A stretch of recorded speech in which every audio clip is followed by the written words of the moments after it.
Mia had just moved into her new house, and everyone said the attic was off limits. It's just full of old boxes, her mom said. But every night, right at 9 o'clock, Mia heard a soft whisper coming from the ceiling above her room. Maya, come play.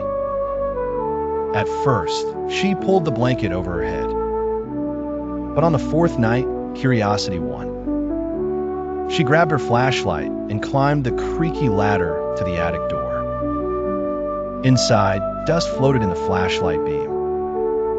Old toys sat in neat rows, a wooden train, a porcelain doll, a spinning top, all covered in a thin layer of dust, except for one small chair in the corner.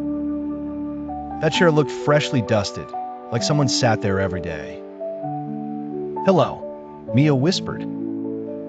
The whisper answered back, closer now. "You found me." A little boy stepped out from behind an old wardrobe. He looked about Mia's age, wearing old-fashioned clothes, his eyes bright and hopeful. "My name is Tommy," he said. "I used to live here. I just want a friend to play with." Everyone forgets to visit the attic. Mia's fear melted into curiosity. "Are you a ghost?" Tommy shrugged. "I don't really know. I just know I get lonely." From that night on, Mia visited the attic every evening. They played with the old toys, and Tommy told her stories about the house from 100 years ago.